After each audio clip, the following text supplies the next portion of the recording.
Mayor లేరు, కార్పొరేటర్లు లేరు, ఇక్కడ డైరెక్టర్ లేరు. ఓలైన్స్‌లో నిజామాబాద్ మొత్తం మీరే మొత్తం తిరగడము, ఎళ్ళడము ఏంది ఇదంతా? అంటే ఎట్లా జూడాలి ఇదంతా? బయట మొత్తం వాళ్ళు అర్థం చేసుకునే విధానం ఏందంటే అసలు డైరెక్టర్లు ఉండాలి, డైరెక్టర్లు లేరు. కార్పొరేషన్ సంబంధించి మేయర్ లేరు. ఎవరు లేరు. ఒక్కరే ఈ కేశవేణి గారే మొత్తం హోల్ అండ్ సోల్ అయి వ్యవహరిస్తున్నారనే చర్చ నడుస్తుంది. ఏం జెప్తారు? ఇప్పుడు నాకు సీఎం గారు, అలాగే మాజీ మంత్రివర్యులు సుదర్శన్ రెడ్డి గారు, మాజీ మంత్రివర్యులు షబ్బీర్ అలీ గారు, పీసీసీ అధ్యక్షుడు మహేష్ కుమార్ గారు అందరి ఆశీర్వాదంతో ఈరోజు నేను నుడా చైర్మన్ కాగలిగినాను. నేను నుడా చైర్మన్‌గా నేను ఖచ్చితంగా నా పరిధిలో ఉన్న ప్రాంతాలన్నీ కూడా ప్రజల విజ్ఞప్తుల మేరకు నేను తిరగాల్సి వస్తది. తిరుగుతాను కూడా. ఎందుకంటే వారి సమస్యలను దృష్టికి తీసుకొచ్చినప్పుడు నేను అక్కడికి వెళ్ళకుండా సీట్లో ఖాళీ కూర్చుంటే అది నా విధి కాదు. నేను ఖచ్చితంగా ప్రతి దగ్గర ఎక్కడ సమస్య ఉన్నా, ఎక్కడ ఎవరు నాకు ఫోన్ చేసి రమ్మన్నా నేను వెళ్ళాల్సి వస్తుంది కాబట్టి నేను ఖచ్చితంగా వెళ్తున్నాను. అలాగే కార్పొరేషన్‌కు, నుడాకు డిఫరెన్స్. అక్కడ మేయరు, కార్పొరేటర్ లేరు అంటే ఇప్పుడు రాబోయే రోజుల్లో ఎలక్షన్స్ జరుగుతున్నాయి. దానికో సిస్టమ్ ఏర్పడుతుంది. అప్పుడు మేయర్ గారు కానీ, కార్పొరేటర్ కానీ అక్కడ వాళ్ళ విధులు వాళ్ళు చూస్తారు. వాళ్ళ విధులతో పాటు ఎక్కడన్నా సమస్య ఉన్నది పలానా డివిజన్‌లో అని చెప్పి నుడా చైర్మన్‌గా నాకు ఏదైనా రిప్రజెంటేషన్ వస్తే నేను ఖచ్చితంగా అక్కడ తిరగాల్సి వస్తుంది. నా పదవికి నేను మచ్చ తీసుకురావడం లేదు. అలాగే డైరెక్టర్ అంశం అన్నది మీకు ఇంతకుముందు చెప్పాను. అది పూర్తిగా సీఎం గారి చేతుల్లో ఉంది. మనతో పాటు కరీంనగర్, వరంగల్ కూడా డైరెక్టర్స్ లేరు. అతి త్వరలో డైరెక్టర్స్ కూడా వేస్తారని చెప్పి నేను ఆశాభావం వ్యక్తం చేస్తున్నాను. రైట్. నిజామాబాద్ నగర అధ్యక్షుడిగా కొన్ని సంవత్సరాల పాటు మీరే ఉన్నారు. అక్కడి నుంచి ఒక మంచి పెద్ద పోస్టు.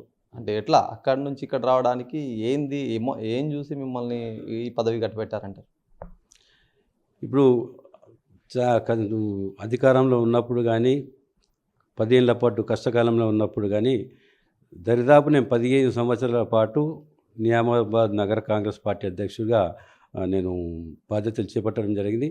నా హయాంలో ఏదైతే పార్టీ స్టేట్ పార్టీ కానీ, సెంట్రల్ పార్టీ కానీ ఏది ఇచ్చిన ధర్నాలు, బంద్లు, నిరసనలు, రాస్తారోకలు, అలాగే ప్రజలకు ఉపయోగపడే మంచి పనులు ఇవన్నీ నేను నా కర్తవ్యంగా భావించి నేను నా పదవికి నేను అందాన్ని తెస్తూ ప్రతి ఒక్క ప్రోగ్రామ్ను పార్టీ ఇచ్చిన ప్రతి ప్రోగ్రామ్ను నేను ఖచ్చితంగా నిర్వహించడం జరిగింది. అలాగే పీసీసీ అధ్యక్షులు, అప్పటి పీసీసీ అధ్యక్షుడు రేవంత్ రెడ్డి గారు వచ్చినప్పుడు కూడా ఇక్కడ పాదయాత్ర చేసినప్పుడు కూడా పెద్ద ఎత్తున జన సమీకరణ చేసేసి అప్పుడు కూడా పెద్ద ఎత్తున అలాంటి బహిరంగ సభలు ఎన్నో నేను నిర్వహించడం జరిగింది నా హయాంలో.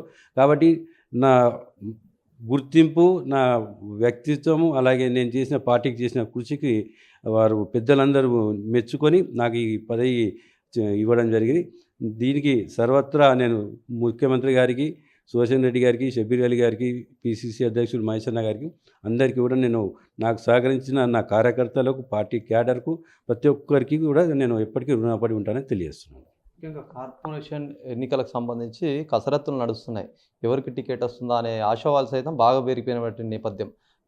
కొన్ని కాంట్రాక్టులు కావచ్చు, కొన్ని మాకు రాలేదు, వేరే వాళ్ళకి వచ్చిన కొద్ది అలజడైతే కార్యకర్తలు ఉంది. మరి ఈ టికెట్ల కేటాయింపు ఎట్లా ఉండబోతుంది?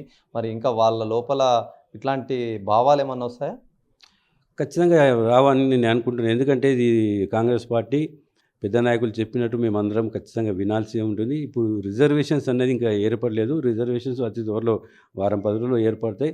అప్పుడు మేము ఆ డివిజన్లో ఒక స్త్రీకి అయిందా, లేకుంటే ఎస్సీ ఎస్టీకి అయిందా, లేకుంటే బీసీకి అయిందా, లేకుంటే జనరల్గా అయిందా, అవన్నీ ఒక పరిగణించి మేము ఒక సర్వే నిర్వహించడం జరుగుతుంది. అక్కడ ఉన్న మన లోకల్ నాయకులు 2 ఉన్నారా, 3 ఉన్నారా, 5 ఉన్నారా, వాళ్ళ మీద మేము ఒక సర్వే ఏర్పాటు చేయడం జరుగుతుంది. పీసీసీ అధ్యక్షుల వారి ఆధ్వర్యంలో, అలాగే షబ్బీర్ అలీ గారి ఆధ్వర్యంలో ఆ సర్వేలో ఎవరికైతే ఖచ్చితంగా గెలిచే విజయ అవకాశాలు ఉంటాయో వారికి టికెట్ ఇవ్వడం జరుగుతుందని చెప్పి నేను పార్టీ కార్యకర్తలకు, నాయకులందరికీ కూడా నేను చెప్తున్నాను. మీరు ఖచ్చితంగా మీ పని మీరు చేయండి. ప్రజలతో మమేకమై ఉండండి. ప్రజలు ఎవరికి టికెట్ ఇస్తే బాగుంటుంది అన్న దాని మీద సర్వే ప్రకారమే మీకు టికెట్లు వస్తాయి. కాబట్టి మీరందరూ ప్రజలతో మమేకమై ఉండాలని చెప్పి మిమ్మల్ని కోరుతున్నాను.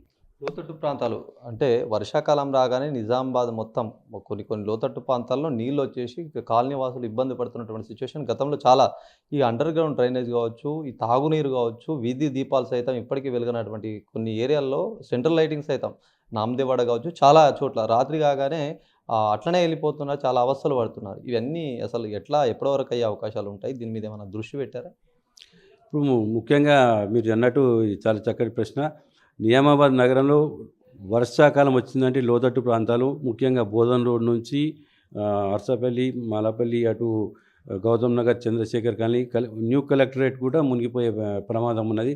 మేము దీన్ని దృష్టిలో పెట్టుకొని నుడా పరిధిలో నుంచి మొత్తం ఒక 10 కోట్ల రూపాయలను ఓన్లీ స్ట్రామ్ వాటర్ డ్రైనేజ్ కోసమే ఏర్పాటు చేయడం జరిగింది.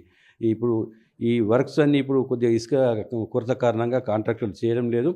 అతి త్వరలో ఇవన్నీ పూర్తవుతాయని నేను అనుకుంటున్నాను. వచ్చే వర్షాకాలం లోపు ఇవన్నీ పూర్తయితే ఈ బోధన్ రోడ్లో ఒక చుక్క నీరు ఉండదు. అక్కడ Chandrashekar colony, Gautam Nagar, new collector దగ్గర కూడా చుక్క నీరు లేకుండా మేము చూస్తున్నాం నుడా పరిధిలో. అలాగే మీరు అన్నట్టు అండర్ గ్రౌండ్ డ్రైనేజ్ వర్క్స్ నత్తనడకన వస్తున్నాయి.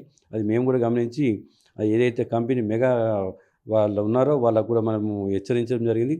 ఆగస్టు లోపల పూర్తిగా అండర్ గ్రౌండ్ డ్రైనేజ్ వ్యవస్థను పూర్తిగా సమూలంగా మంచిగా చేయాలని చెప్పేసి మేము వాళ్ళకు పెద్దలందరూ పిసిసి అధ్యక్షులు కానీ, షబ్బీర్ అలీ గారు కానీ, సూర్యసేన్ రెడ్డి గారు కానీ వాళ్ళకు వార్నింగ్ ఇవ్వడం జరిగింది. నేను ఆశాభావం వ్యక్తం చేస్తున్నాం. ఆగస్టు లోపల అండర్ గ్రౌండ్ అనేది పూర్తిగా అయిపోతుందని చెప్పి నేను అనుకుంటూ, అలాగే మీరు అన్నట్టు వీధి దీపాలు ఏదైతే ఉన్నదో కొద్దిగా అది ఇబ్బంది ఉన్న మాట వాస్తవం. ఎందుకంటే గత టీఆర్ఎస్ ప్రభుత్వం మొత్తం తెలంగాణ రాష్ట్ర వ్యాప్తంగా కమిషన్లకు, కాసులకు కక్కుర్తిపడి ఒకే కాంట్రాక్టర్కి ఇవ్వడం జరిగింది. ఆ కాంట్రాక్టర్ టర్మ్ అయిపోయినా కానీ ఆయన మొండికేసి కోర్టుకు వెళ్ళడం జరిగింది. దాంతో భాగంగా మనకు వీధి దీపాల సప్లై ఆగిపోవడం జరిగింది. ఎక్కడ మొత్తం తెలంగాణ మొత్తంలో, మన నిజామాబాద్ నగరంలో కాదు, నిజామాబాద్ జిల్లాలోనే కాదు, తెలంగాణ మొత్తంలో ఆగిపోయింది. మొన్న కలెక్టర్ గారు, లాస్ట్ కలెక్టర్ గారు ఉన్నప్పుడు స్పెషల్ ఫండ్స్ కింద కొన్ని వీధి దీపాలను మున్సిపల్ కార్పొరేషన్ మన మన దిలీప్ కుమార్ సార్ తీసుకురావడం జరిగింది, కమిషనర్ గారు. అతి త్వరలో ఈ సమస్యను కూడా అధిగమిస్తామని చెప్పి మీకు తెలియజేస్తున్నాను. చివరగా ఓటర్ల ఏదైతే జాబితా ఉందో ఈ జాబితా మొత్తం తప్పుల తడకగా మారింది. చాలా డివిజన్లోని ఓట్లు ఒక్క నుంచి ఒకటికి వెళ్ళినాయి. ఇక్కడ ప్రజలు సఫర్ అవుతున్నారు. కొంతమంది పార్టీలు సైతం దీన్ని వ్యతిరేకిస్తున్నటువంటి సిచ్యువేషన్. మరి ఎట్లా దీనిపైన ఏం చెప్పబోతున్నారు? ఇది టోటల్గా ఈసీ నుంచి వచ్చిన ముసాయిదా ఇది. ఇక్కడ ఎవ్వరు కూడా దీన్ని మ్యానిపులేట్ చేయలేదు. డైరెక్టు ఆన్లైన్లో వచ్చిన EC election commission of India ద్వారా వచ్చిన ముసాయిదా ప్రకారమే మున్సిపల్ కమిషనర్ గారు, మున్సిపల్ సిబ్బంది దాన్ని డిస్ప్లే చేయడం జరిగింది. కొద్దిగా జంప్ అయిన విషయం మాత్రము వాస్తవం. మేము కూడా దాన్ని అబ్జర్వ్ చేసి కమిషనర్ గారి దృష్టికి తీసుకెళ్ళాం. అంటే ఓటర్లు ఒక ప్రాంతం నుంచి వేరే ప్రాంతానికి షిఫ్ట్ కావడం జరిగింది. దాన్ని ఇప్పుడు మొత్తం కమిషనర్ గారు, మున్సిపల్ సిబ్బంది అందరు కలిసి ఒక్కొక్క డివిజన్కి ఒక్కొక్క బిఏలోను ఏర్పాటు చేయడం జరిగింది. వాళ్ళందరూ తిరుగుతున్నారు. ఇప్పటికి చాలా మటుకు 80% రెక్టిఫై అయిపోయింది. 10th వరకు కూడా మిగిలిన 20% కూడా రెక్టిఫై చేసే విధంగా కమిషనర్ గారు చర్యలు తీసుకుంటున్నారు. దానికి ఆయనను అభినందిస్తున్నాను. ఎందుకంటే ఇంత త్వరితగతిన ఆయన ఈ చర్యలు తీసుకోకపోతే ఇంకా చాలా పెద్ద ఎత్తున ఓటర్లు ఓటు హక్కును కోల్పోయే అవకాశం ఉంటుండే. కాబట్టి ప్రజల తరపున నేను మున్సిపల్ కమిషనర్ గారు కూడా ధన్యవాదాలు తెలియజేస్తున్నాను. చివరిగా నుడా పరిధి ఎలా ఉండబోతుంది రాబోయే 3 సంవత్సరాలు? ఇప్పటికే 2 సంవత్సరాలు పూర్తయింది. ఈ కాంగ్రెస్ గవర్నమెంట్ వచ్చి మీరెక్కి దాదాపు 15 నెలలు అయింది. ఇంకొక 2-3 సంవత్సరాలు ఉన్న నేపథ్యంలో ఎట్లా ఉంటుందని మీరు ఎక్స్పెక్ట్ చేస్తున్నారు? ఏం చేయబోతున్నారు? నేను మొన్ననే మన ముఖ్యమంత్రి గారిని కలిసి ఒక వినతి పత్రం ఇవ్వడం జరిగింది. నుడాకు కావాల్సిన సిబ్బంది కొరత చాలా ఉన్నది. ఎందుకంటే మేము డెప్యుటేషన్ మీద మున్సిపల్ ఆఫీస్ నుంచి ఏఈలను డీఈలను డెప్యుటేషన్ మీద ఇక్కడ వర్క్ చేయడం జరుగుతుంది. అలాగే నుడాకు కూడా స్పెషల్ ఫండ్స్ కేటాయించమని చెప్పి రిక్వెస్ట్ చేయడం అనేది ముఖ్యమంత్రి గారు చిరునవ్వుతో చెప్పారు. ఖచ్చితంగా రాబోయే రోజుల్లో నీకు నుడాకు ఫండ్స్ ఇస్తాను నేను. అలాగే వేరే సుడా ఉన్నది, కాకతీయ ఇవన్నీ వాటికి కూడా ఫండ్స్ ఇస్తాను. మీరు డెవలప్మెంట్ చేయండి. నా దగ్గర అందరి రిపోర్ట్ ఉన్నది.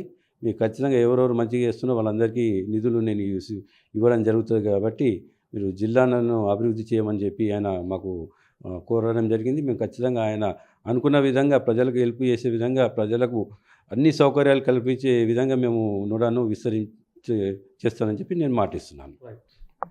థ్యాంక్ యూ అండి. ఇది మొత్తానికి నిజామాబాద్ అర్బన్ డెవలప్మెంట్ అథారిటీ ఏ విధంగా ఉండబోతుంది 3 సంవత్సరాల్లో ఆయన చెప్పారు. ఎందుకంటే సీఎం రేవంత్ రెడ్డి ప్రత్యేక దృష్టి పెట్టారు.